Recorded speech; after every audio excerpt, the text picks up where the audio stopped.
Welcome back to True Horror with Jackson, the channel where we explore eerie tales, unsolvable mysteries, and the places where history meets the supernatural.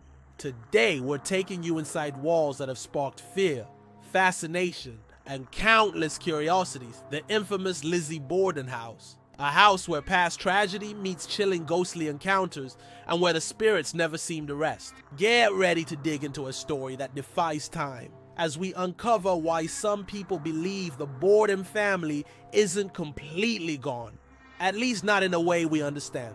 If you're unfamiliar with the name Lizzie Borden, let's rewind to the summer of 1892 in the quiet town of Fall River, Massachusetts. It was here, on the morning of August 4th, that life in the Borden home was forever transformed by bloodshed. Lizzie, the youngest daughter of Andrew and Abby Borden, was accused of a crime so monstrous it shook the nation: a double murder. Her stepmother was struck 19 times with a hatchet. Her father, 11 strikes. Merciless, calculated, brutal. Lizzie was arrested, stood trial, and was ultimately acquitted. But questions lingered. Did Lizzie truly wield the weapon that took her family's lives? Or were invisible forces at play?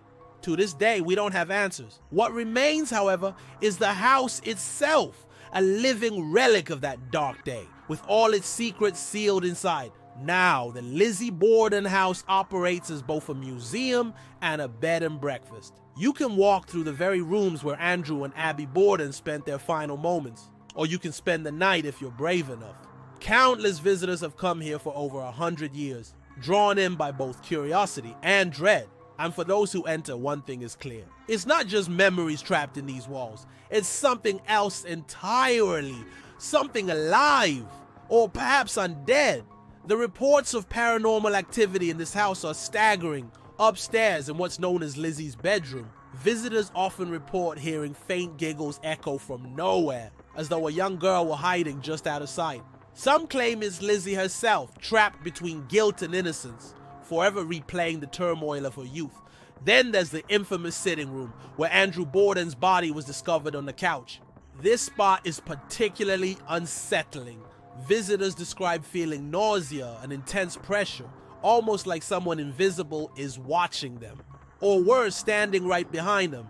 Photographs taken here have revealed shadowy figures, anomalies impossible to explain. Many believe Andrew's restless spirit lingers in this room, either guarding the truth or seeking revenge on whoever really ended his life. But Abby's presence upstairs, the master bedroom, is perhaps the most terrifying. Paranormal investigators have reported extreme temperature drops while standing near the spot where Abby Borden fell, lifeless. People have claimed to hear muffled cries or feel the sensation of their clothing being tugged, like she's still calling out for help from beyond the grave. Some guests have even bolted out of their rooms in the middle of the night after hearing a thudding noise, like a hatchet striking over and over. And then there are the voices, disembodied whispers, unrecognizable names spoken aloud, scattered words drifting through empty halls. Perhaps it's residual energy, replaying like an eternal echo, or maybe the spirits are still trying to make themselves heard, communicating, crying out, grasping for some form of justice. Dozens of paranormal teams have entered the Lizzie Borden house over the years, each bringing advanced equipment to detect its supernatural phenomena. EVP recordings, electronic voice phenomena, have revealed chilling phrases from seemingly nowhere. Get out. They did this to us. One recording chillingly whispered, "Help." It's undeniable. The spirits in this house seem trapped not just in their world, but in the gruesome moment that tied them to it forever. Video cameras have captured anomalies, from floating orbs of light in empty rooms to shadowy figures darting around corners. Some argue these discoveries are tricks of the imagination or glitches in technology, but others, they're adamant. These spirits know they're being watched, and perhaps they're watching right back. Some say Lizzie's spirit remains here too. Whether she's replaying her innocence or her guilt is up for debate. But at night, some visitors say they hear soft footsteps pacing the halls. Others claim to see a woman peering from the upstairs window when there's no one inside. Lizzie spent most of her life ridiculed under the shadow of suspicion. Perhaps that same shadow keeps her tethered to the house. But this isn't just a story of one family. Long after the Bordens were gone, other tragedies struck the house and deepened its eerie lore. In one chilling tale from decades ago, a guest reported waking up to see an apparition standing at the foot of their bed. His description? A figure dressed in Victorian-style clothing, staring without moving or blinking. When he turned to switch on the bedroom light, the figure was gone, yet his sheets were cold, like someone had been sitting there moments before. And it's not just inside the house, the grounds themselves have their tales. Pets refuse to approach the property, while some visitors report hearing faint screams from the backyard. Even the house staff, accustomed to working among spirits, sometimes admit they feel presences far beyond what they'll ever understand. So why does this place remain so haunted? Some argue it's the violent nature of the crime. The hatchet as unrelenting strikes, releasing an energy that disrupts reality itself.